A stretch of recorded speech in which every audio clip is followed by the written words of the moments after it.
This is a beautiful case. Tell me about it. That is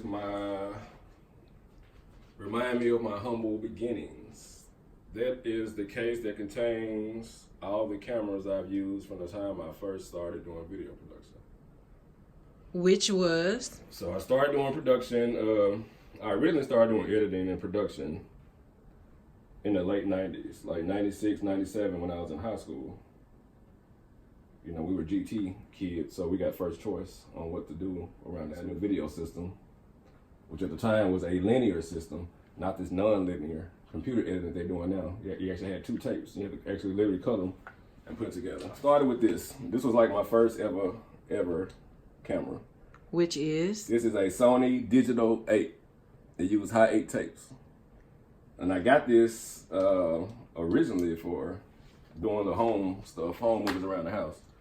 But then I started shooting music videos with it. I started shooting documentaries with it. I started shooting all kind of stuff with this thing. This thing used to look good. Yeah, Carl, that's your baby. Yeah, so then they came out, at the time, back then, they came out with this camera called the Panasonic XL2, I think what it was. Everybody running around with it. You put it on your shoulder, it looked like a movie camera. Yeah. It was red and white. And everybody had that camera. They thought they was to mess with that camera. And they stepped in. So when they came out, I upgraded to this Sony. Sony always been my babies. I love Sony cameras. For some reason, they color. So I upgraded to this. This is a mini DV camera. But it was the stuff back then. It was the first 3 CCD camera. But those Canon XL2s everybody's use, this right here used to knock them in the dust. But people couldn't figure it out because I walk in, I got this little bitty camera. They think I ain't nobody because everybody walking with these big shoulder mount XL2s. Yeah. But when you compare the pictures, HD. this knocked it. No, this was SD. It wasn't HD. What's the difference? What's SD and what's HD? SD standard definition. Gotcha. HD high definition. So you got 4 times as much information and 4 times as much information to make your picture crisper and cleaner. Beautiful. Music right here. This is an Arkansas artist, a Seed 214. Yes, ma'am. That is me. Hold on. You done just blew my mind. So you do videography, you do photography, and you a rapper too?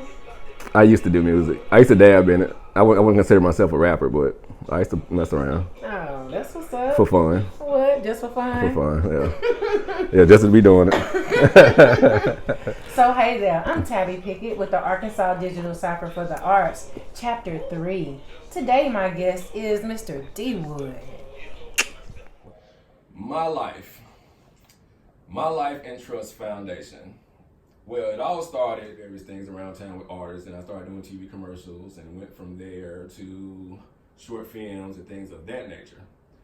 So while I was in the midst of doing that, all of a sudden I started getting conscious.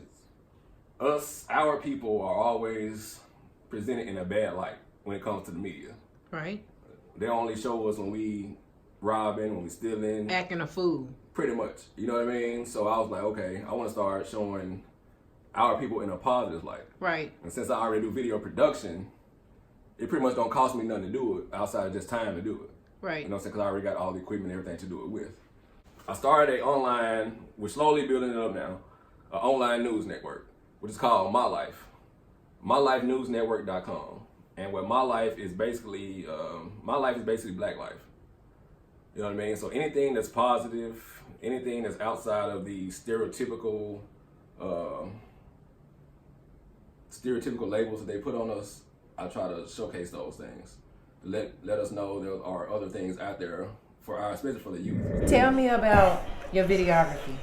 My craft is, of course, like you say, videography, video production. Mm-hmm. We do short films, documentaries, TV commercials, promos, live events. So if you got a concert going, somebody getting married, they need a wedding. If it's video related, we pretty much do it. I even take your old VCR tapes and put them on DVD if you want. Production in high school, originally, just to do something to pass time. I was in GT in high school, so we did GT kids, so we kind of had free access to everything, because we the smart kids, even though we weren't doing crap. But anyway, I was in GT classes. Our school had just got a new video system in the library. Got you. You know, to make like the class videos, class presidents, you know, the little announcements before class starts. You see in the class they play after after you did the Pledge of Allegiance or whatever.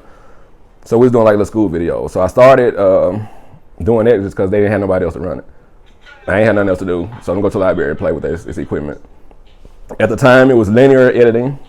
You know, now it's non-linear and everything is computer, everything is digital. Gotcha. But at the time, it was analog. It was physical. You literally had 2 machines with 2 tapes in it. Running times. When you want to cut it, you literally had to mark your time. Literally pull the tape out, take a razor, and actually cut your tape and put editing tape back on it and splice it back together and play it. Wow. So that's how we was doing original edits before we got to this computer editing. Then, of course, after school, I ain't thinking about it no more. I'm going on with life, doing other things, and then early 20s started doing music. So I was like, okay, everybody doing music, I want to do music too. So, okay, you say music. Yeah. Were you producing tracks? Were you rapping? Were you performing? Tell me how that go. All the above. So the jack of all trades.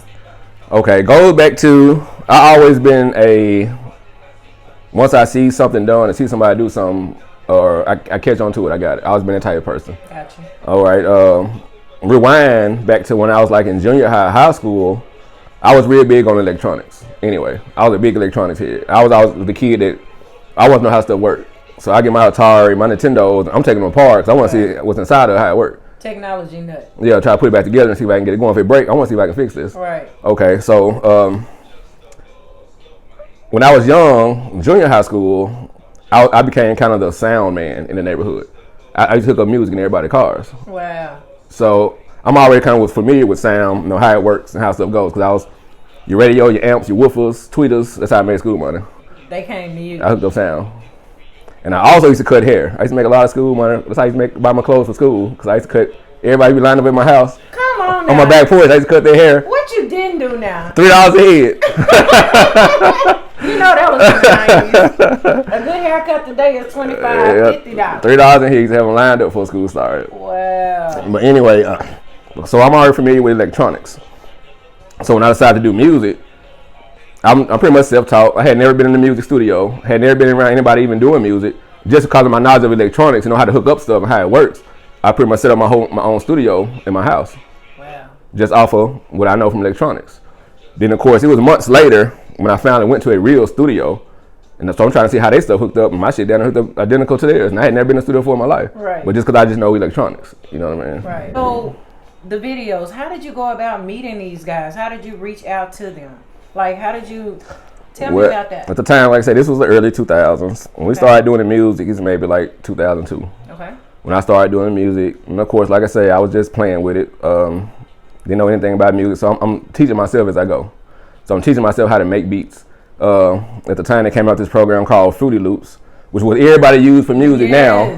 But back then, it was brand new, and everybody said, "Man, nobody can't make beats on that. They'll never be professional. They'll never be this garbage." No, you got to have real Mackies, and you know, you got to have some extensive equipment. you got to have MPCs and all this stuff. And I'm like, no, I got Fruity Loops. And at the time, the first Fruity Loops, it looked like an old telephone keypad on the computer. It looked like garbage, but I was using Fruity Loops. It kind of looked like Tetris. Mm-hmm. Basically, the old one. Yeah. So my brother used to be on Fruity Loops. Mm-hmm. Yeah. Yeah. So I did Fruity Loops for a while, and then they had this other program at the time called Reason. So I used to use Reason, Fruity Loops, Reason, and Cubase. Okay. It's pretty much all. So everything I was doing was digital. So that was new at the time. Everybody was talking down about it. So I didn't want to tell people I used to make beats on Fruity Loops because they used to talk bad about it. Right. You know what I mean? But once they heard that journey, hey, man. So it went from that to, okay, I want to record music. So like I said, I made my own studio in my house, and we had put a booth in the closet. It would get super hot in there, like super hot, because it was a small closet. We had the soundproofing. We used those egg crates that's used for a bed. Yeah. So the whole thing, everybody was complaining about how hot it was when they got in that booth. But my thing was like, you go in there so don't spit your shit. Because if you fucking up, you in there sweating, so it's on you. So you're going to get done when you come on about it. Doing that. So I started recording, and it was just trial and error. Like, because all my first stuff was like garbage. Like, I ain't gonna lie, it was like horrible, distorted, everything. But again, I taught myself. And then that started back from, I don't know, it's so much to the story. I can't even, we'll be here all day. I understand. Because when I first wanted to start doing music, at the time, like I didn't even know nothing about computers. Mm-hmm. So the whole process started with, I went and saved up my first $800. I went to Best Buy. I bought my first computer from Best Buy for $800. Mm-hmm. Didn't know nothing about it, but I'm finna teach myself how to do this. Bought a computer from Best Buy.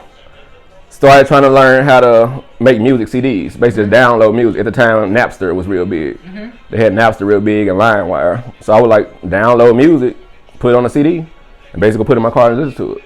That was a challenge at first. Like, well, the first time I was able to put a track on a CD and go put it in my car and actually listen to it and play it, man, I was so crunk. I was so excited. I was like, hell yeah. Shit. Well, everybody take for granted now. With basically just burning the CD, right. I was crunk. You know what I mean? Off of that. So then I started like making beats. Then when I was able to make a beat and then take that beat and put it on a CD and put it in my car, that's what I would do, because I had like crappy speakers. So what I would do, I was a bass head every time I was young. So I was love bass lines. So I'll go in and play with the piano, get my bass right, and then I would take it and put it in my car and play it on my sound. Look at you, musically. Yeah, then if I like it, I keep it. If I come back, I change it. Right. But I would go take it in my car, put it on my sound. So I went through this whole process of basically just learning how to even just operate a basic computer, to burning CDs, to teach myself how to build a studio, to make music, to doing these videos. And like I say, it's all self-taught. I decided I want to do it and just did it. Never been to school for it, never been around anybody around it, nothing, everything just trial and error, figured out. You know, these days you got YouTube, but you have YouTube. Yeah. So we talked a little earlier about My Life in Trust Foundation. Mm-hmm. Elaborate a little bit more about that. Okay. Like I was saying, I already do video production. I was kind of wanting to get away from the music scene just because I just got burnt out from the music scene. You get burnt out of spending nights and nights in clubs. So I started transitioning. The News Network and the Entrust Foundation kind of developed from, I was with my original wife. I was with my original wife for 18 years. Okay, from the time I was in the 9th grade, 15, till I was 33, I was with the same woman. And she passed away at 33 from cancer. So when she first started getting sick from cancer, she had like 2 bouts of cancer. The first bout, she went through all traditional stuff, chemo, radiation. The second bout, she didn't want to deal with it no more. So we started looking for alternative medicine. So I started studying foods and stuff, real heavy alternative medicines. So I got real heavy into foods and natural living, how foods affect your diet, your health and sicknesses and diseases, and how all it is related. Healthy body, healthy mind, healthy spirit. Exactly. Yeah. So the original reason I started the My Life News Network was to inform the black community about health and about eating right, doing it, which of course that developed because my wife was sick. You know what I'm saying? But then once I started getting into that, it pretty much just morphed into everything positive in the black community. But the cornerstone of it is still health. Right. Because I want to let people know about GMOs, because most of our people are clueless to what GMOs are. This is true. You know what I mean? Most people don't know what organic foods are. They see the word organic, but their thought process is backwards. What's the difference between organic food and regular food? And I'm like, you're saying that wrong.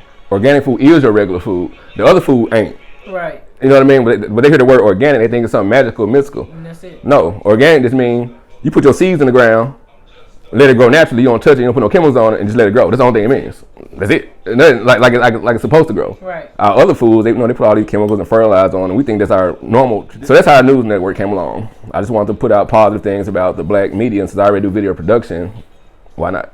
Let me take my negative from the street stuff and the hood rappers and positive and bring it back. Because I want to bring back morals, values, traditional families, and all that in the black community. Let's take a shot. Shit. She got this Moscato, it's popping. Got my little grapes in here. Got me feeling all important and stuff. Thank you. Yeah, thank you so much for being a part of everything. Thank you for inviting me. Asking me here. Everybody know I'm behind the scenes. I don't be in front of the camera, so. Yeah, well, let me just say, when I first met you at the Corporate Hustle event, you was a little reluctant to talk to me, weren't you? You were like, who is this girl? And what is she over here bugging me about? A lot of people think I'm antisocial. I'm not antisocial, but I'm just not. I'm not a big small talker either. I understand. Yeah, I sit beside you all day, won't say nothing. Like, it's me. I ain't mad at you. I ain't got no problem. I'm just not a big small talker. Got you. You gotta hit my mental. Okay. Yeah, but small gossip, like. Psh. I understand. I understand. Yeah. So, out of all of your years of experience, what can you share with the people or young cats that's coming up behind you doing the same thing or trying to do the same thing? What gems could you share with them? Persistence. Okay. Just be persistent. Set your mind to it. Do it. Focus on it. And don't let nothing throw you off. I mean, of course, you're going to have hurdles. You're going to have roadblocks. You're going to have frustrating days. And I had plenty of them where I could have just drop kicked the computer and knocked it off the window and wanted to quit. But you just got to keep going. You just got to get up, go away, refocus, come back, keep it pushing. Because over the years, I've tried to quit doing video production several times. But every time I quit or find myself doing something else, I always run across somebody. They be like, oh, ain't you such and such? You did such and such back in the day. Man, you good. I like your stuff. Keep it going. Then that'll remotivate me. You know what? Let me get back on this. Like, you know, so every time it never failed. Like, so I was like, maybe this is what I need to be doing. And then when I had tried to do other things, I just don't be happy. I don't like doing it. So I always come back. I always bring it back to the video. Already. So it's clear that you have a passion for this. You have a love for it. Even though you say you're trying and escape away from it, it has a way of centering you back to the arts. With that being said, we initially talked about you doing a documentary a long time ago. Talk to me about that.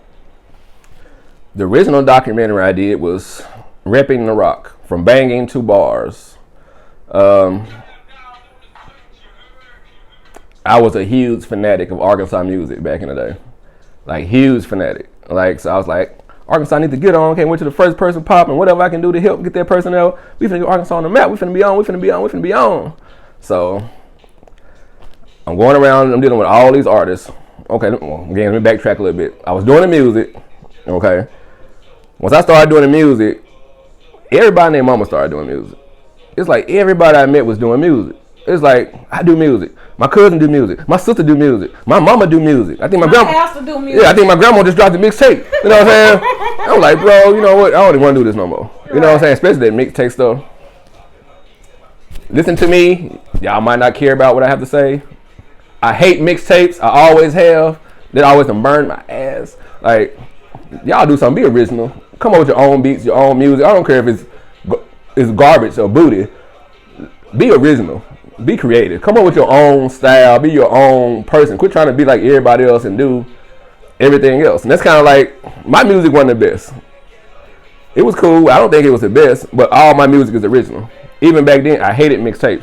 So when I was doing music, my whole thing was to try to just sound different. Right. You know what I mean? And so that's why I made my own beats. I taught myself how to make beats because I hated mixtapes and grab somebody else's beat and just rap on. To me, that was too easy. Yeah. To just grab somebody, because you already got an idea how. Right. So it might not have been the best quality, but it was all original. Right. You know what I mean? And I have a greater appreciation for originality. I am so tired. Let me put a pin in that. I am so tired of Arkansans trying to sound like Memphis, Texans, New Yorkans, Atlantans. I'm just like, be you. Where's the originality? You know what I'm saying? It's just like, can't nobody, we don't even have our own sound because it's a melting pot of what everybody else sound like. So I can definitely feel you on that originality. Like my boy 607 said, and I read the original Repping the Rock documentary we did, when I asked him what was Arkansas sound, his response was, Arkansas don't have a sound. Wow. He said Arkansas sound is like water. It takes the form of whatever container is in at the time. Atlanta sometimes. We sound like Memphis sometimes. Whatever popping at the time, whatever is influencing the mainstream culture, that's what it is. That's what we are. So we don't have us. We just. And it's amazing that you say that, because when I travel city to city, state to state, people ask me, Tabby, where you from? I'm like, I'm from Little Rock, Arkansas. They be like, oh, gangbanging in Little Rock? That'd be the first thing. And then they be like, well, what y'all music scene look like? Who next up? You know what I'm saying? Or who up next? And there's a lot of viewing, a lot of watching, and not enough liking, and not enough sharing. And I was just like, man, if we could bridge that gap and just start supporting each other digitally, then surely in time we could start filling up these arenas and venues to support each other, one ticket, one sale at a time. But we gotta start somewhere. But my homeboy rapping, he put out 2 CDs, I meet you. You got some music want to give me. What I'm gonna support you over him for? I want my homeboy to be on first for. So who is you? I'm finna run with him. You might be great, but I want him on first because this is what I'm associated with. And I understand. That's the Arkansas mentality. And you're absolutely right. And the sad thing is, it's so much greatness here. We can support each other. So, how long did this documentary run? The documentary,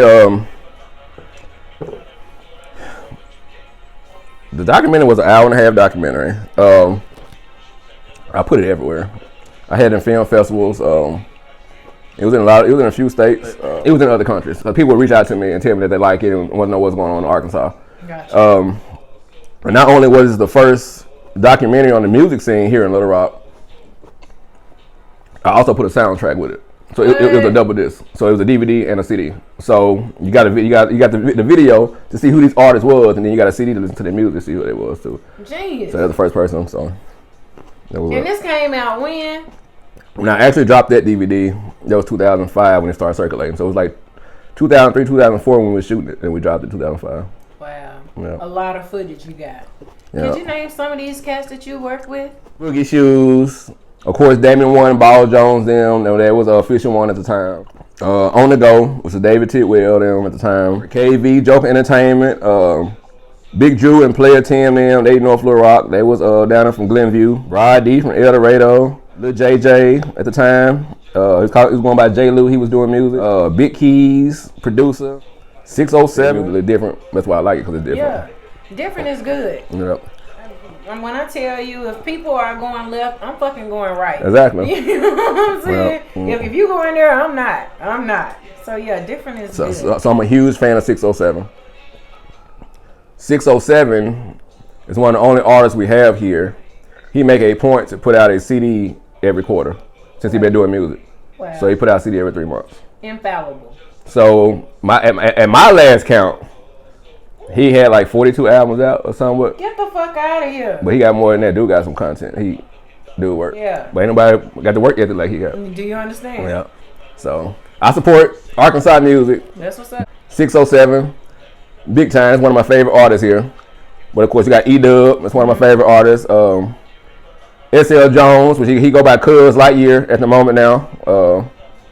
I like his music, man. Just everybody. And these are all the cats you done work with. Cat Daddy. Yeah. She's so thrown. You know what I'm saying? So that's why I put her on Rapping the Rock. Because I knew her from school. Then I had listened to her first CD she put out. And then she was fresh out. She looked like a totally different person now. But Wow. that's why I put her on to get her recognition. Yep. So. Definitely. Cat, you up next? Hell yeah. You know, and what was the other one? 607. 607. You Yeah. too. Hey, Yeah. well, you're gonna have to plug me with these people. You got to. Okay, because I don't want them looking at me crazy like you was. Already. Yeah. I got to figure you out. Like, who is you? Who? Right. The same way the music artists do. Who is you? Try to give me who is you? Right. Like, I ain't finna give you no $5. Get them a vision and try to get them an idea. They don't want that. They don't want it. I got Man. my own ideas in my head, and I'm paying you to execute this shit. Bro, I can get you a car. I can get you 2 nice looking girls to put in there. And whatever. I ain't finna pay for no car. My homeboy got a car. I ain't finna pay no gas to be in no video. You know what I'm saying? I got gas. But then the day of the video shoot, ain't no gas showing up. Okay. Ain't no car showing up. Ain't nobody got nothing. Yeah. And it's kind of like, okay, I'm gonna go stand over here on the side. You just with me standing around just rapping. Yeah, you solo dolo like a mother. Yeah, I'm so tired of that. So I just got burned out on that. I understand. So I understand. I was like, let me start doing some TV commercials. So give me some contact information. Y'all can hit me up on Facebook. Okay. Find me on Facebook under Shuddux Film and Media. SHUDDUX. Shuddux Film and Media. Or you can just hit my line 214-699-6635. Where can I find it? It's online right now. It's on YouTube. You can, YouTube.com/Woodtainment. I used to go up on the Woodtainment when I was big in the music scene.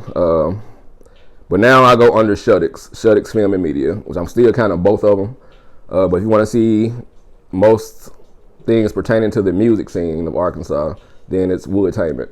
And I got artists I still got footage from 2003, 2004.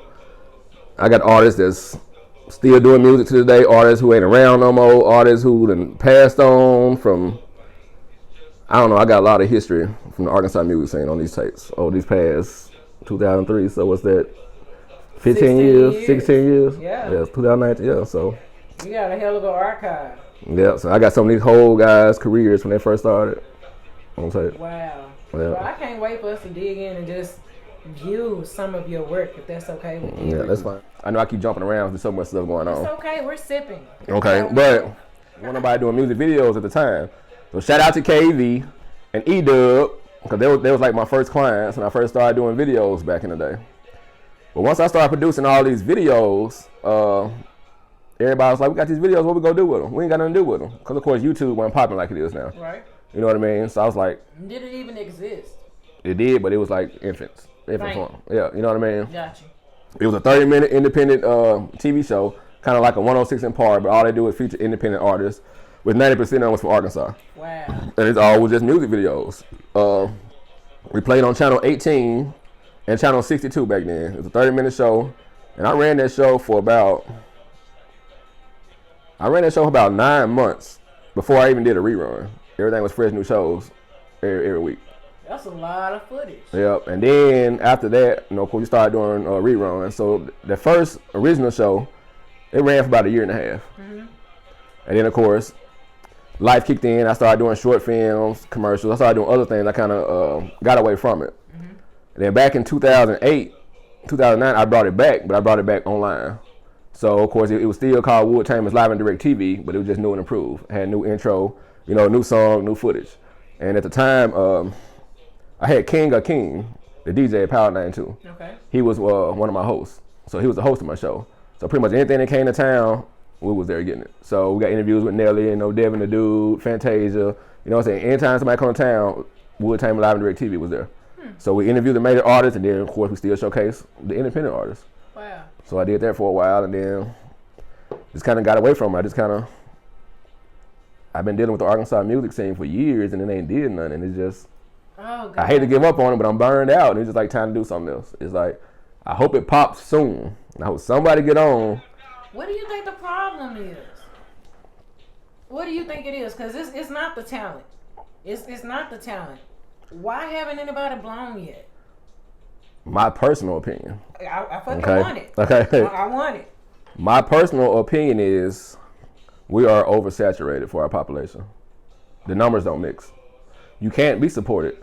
If Little Rock only have, what is it now? 180,000 Is that it? population. Gotcha. Okay. Take half of that away. White folks. So you got 90,000. You got 90,000. You take away from the 90,000 that is just in our demographic for the music. 25,000. Okay. You probably got 20,000 rappers. How can you support somebody? You're right. I can't support you because I want you to support me. Ain't them going around. Yeah. So even if they do shows, if you go to these shows where they doing music nights for these artists, the audience is the artist. They just swapping out. I'm gonna sit in the audience a little while and watch you rap, and then when you get to rap, I finna go on because we all rapping. Yeah. So we kind of support it, but we artists ourselves. So it's kind of Where's our audience at? Ain't Where's there? the demographic? There is none. Wow. We don't have enough. And to me, personally, that's why I think the biggest difference between us and places like Memphis, Dallas, Houston, Atlanta, because you go to them places. You're going to hear, they flood the radio station with their artists. Yeah, but you also got to understand, they got 1 million people in one city. True. One of their cities is probably almost big as our whole state as far as population. And some. It's a numbers game. So if you got higher numbers, the odds are gonna be higher. Killer Mike series, Trigger Warning, Killer Mike, his first episode is him trying to survive 3 full days strictly dealing with black businesses. He couldn't do it because he couldn't find nothing. Say we do have the talent. Like there's plenty of talent here. Like there's huge talent here, and producers, singers, rappers. We got it here, but for some reason we just can't get to that next step. That being said, I think about Lil JJ. Mm-hmm. You know, he was on Nickelodeon doing all this stuff, but he was also doing music. he was popular on TV as far as his acting, but his music still didn't go nowhere. And you think his following would have picked up just on his music? My first salon was on 12th Street, and not even knowing that my salon was a part of that video shoot. And it was like major, you know, for us. And then it was a movie that it was in. What was it? Johnson's Family Reunion or something like that. I don't call it right out, but I remember it being in one of those movies. So it was huge, but it was just like that was the only thing he did, you know. And it was just like, I'm not gonna say one hit or quitter, because you have a lot of people that make it mainstream to just be a one hit or quitter. But I'm just like, damn, I haven't seen or heard anything from him. I'm sitting there wondering, like, could his deal have been something in the making why they don't even look at us anymore or consider us anymore? You know what I mean? Like, you only have one shot or whatever the case. Because I thought he was phenomenal. Interview with SJ. I'm Stephen James, so I'm familiar with that. Okay, so we got Grid Music, you know. Stephen James run with him. You know, you got Dave and YK. It's pretty much the brains behind Grid Music. But Grid Music had placements on Tyler Perry's Madea movies. You know what I'm saying? They are learning the business and they're getting placements. Right. But it's still not relating. I don't know. Yeah. Because even if you watch again, the Killer Mike series, y'all hear that song with them, What Up Cuz, What Up Cuz? That's S.L. Jones. That's Cuz Light. He's Lil Rock. He's from here. Series on Netflix, but it's Lil Rock all day. But people just don't know that. Now we do. Well, exactly. So hear that What Up Cuz? Look him up. Cuz Lightyear.